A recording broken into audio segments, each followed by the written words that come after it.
Hello friends, welcome to my channel. आज हम आपको ऐसी कहानी सुनाने जा रहे हैं जो बाहर वालों की बातें सुनकर अपने घर में विरोध पैदा हो जाता है। तो कहानी शुरू करते हैं अब।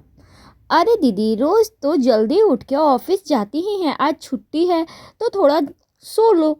वैसे भी 4 लोगों का खाना ही तो बनाना है, बाकी काम तो सब बहू कर देगी। सुषमा जी ने कहा। पछताएगी सुषमा, ऐसे तो सारी जिंदगी तू ही चूल्हे चौके में लगी रहेगी।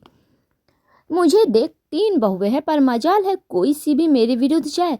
खैर, मैं तो एक कटोरी चीनी लेने आई थी, कांता जी बोली और चीनी लेके चली गई। सुषमा जी कांता जी की बातें सुनकर सोच में डूब गई। इतने में सुषमा का बेटा अजय आया। माँ, 2 कप चाय बना दो। बेटा, शिखा तुम्हारी बहू नहीं आई उठ के? नहीं माँ, वो अभी अभी बाथरूम में गई है। चाय बनाकर आप तैयार हो जाओ माँ, बाहर घूमने चलेंगे। पापा को भी बोल दो, नाश्ता खाना बाहर ही खाएंगे। पर बेटा अजय, मैंने तो आज सबके लिए पोहा और सैंडविच बनाए थे। सुषमा जी बोली। माँ, छुट्टी वाले दिन क्या ज़रूरत थी सुबह सुबह रसोई घर में लगने की। खैर, वो रात को खा लेंगे, अभी जल्दी से तैयार हो जाओ। बेटे ने माँ से बड़े प्यार से ही बोला। सुषमा कुछ बोलती उससे पहले ही अजय चाय ले गया। खैर, उस दिन सबने बाहर ही खाना खाया पिया और घूमे फिरे, फिल्म देखी, रात को देर तक घर आए। सब ने खूब इंजॉय किया और लास्ट में दूध पीकर सभी सो गए। नाश्ता जो बना था, माँ ने बनाया था, वो बेकार ही गया। सुषमा जी को बुरा भी लगा, पर वो बोली कुछ नहीं। बेटा, आज मुझे पड़ोस वाली आंटी के यहाँ कीर्तन में जाना है। कुछ दिन बाद सुषमा जी ने अजय और शिखा से कहा। कोई नहीं माँ, हम तो लेट ही आएंगे, आप चाबी अपने साथ ही लेते जाइए। शिखा ने कहा। शिखा और अजय ऑफिस चले गए। सुषमा के पति जो कि दुकान चलाते थे, वह भी दुकान पर चले गए। काम खत्म करके सुषमा जी कांता के घर चली गई। माँ, कहाँ हैं आप? सुषमा जी कांता जी के घर थी, तभी शिखा का फ़ोन आया। बेटा, मैं कांता आंटी के घर पर हूँ। क्यों, क्या हुआ? सुषमा जी ने कहा। ओहो, वो माँ, मैं घर पर आई हूँ, आप चाबी भेज दीजिए प्लीज़। शिखा ने बड़े ही प्यार से कहा। शिखा, इतनी जल्दी घर पर कैसे आ गई तुम? सुषमा जी ने सोचा और खुद ही कीर्तन छोड़कर घर आई।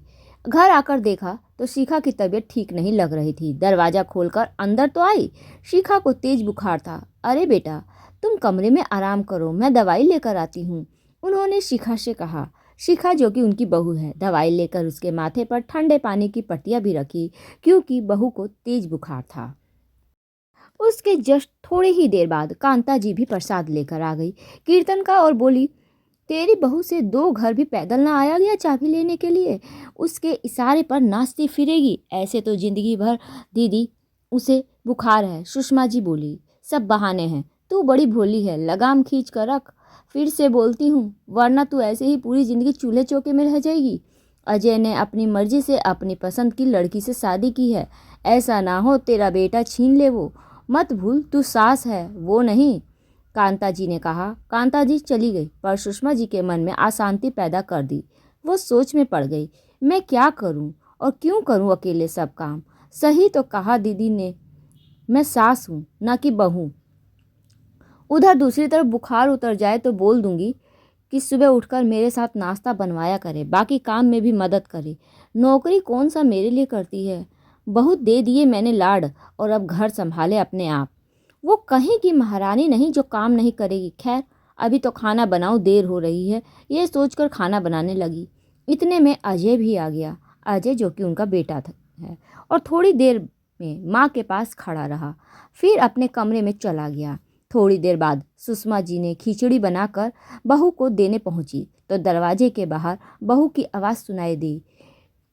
अजय, माँ बहुत अच्छी हैं, इतना प्यार तो मेरी मम्मा भी नहीं मुझसे करती है जितना तुम्हारी माँ देती है। मैं कितनी खुद किस्मत हूँ जो मुझे ऐसी सास मिली है।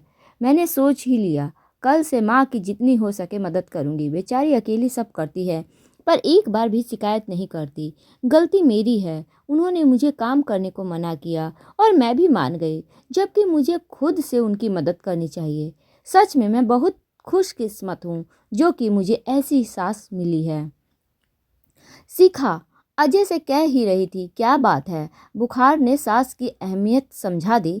अजय हंसते हुए बोला, क्या है अजय, आपको मजाक सूझ रहा है? और मैंने कब नहीं माँ की अहमियत समझी, बताइए तो ज़रा मुझे।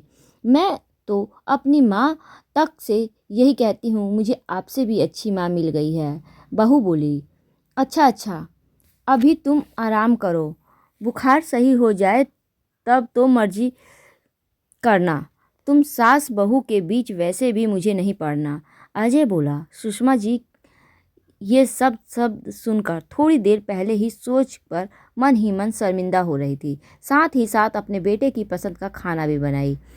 लो बेटा, शिखा खिचड़ी खा लो, फिर दवाई लेकर खाकर आराम कर लेना, सुषमा जी ने अंदर आकर कहा और अपने हाथों से खिचड़ी खिलाने लगी। वाह शिखा, तुम्हारे ठाठ है, सास से सेवा करवा रही हो। बेटा बोला। बहू नहीं, ये मेरी बेटी है, बहू नहीं है, जो मुझे बहुत प्यारी है, सुषमा ने शिखा को गले पर हाथ लगाते हुए कहा।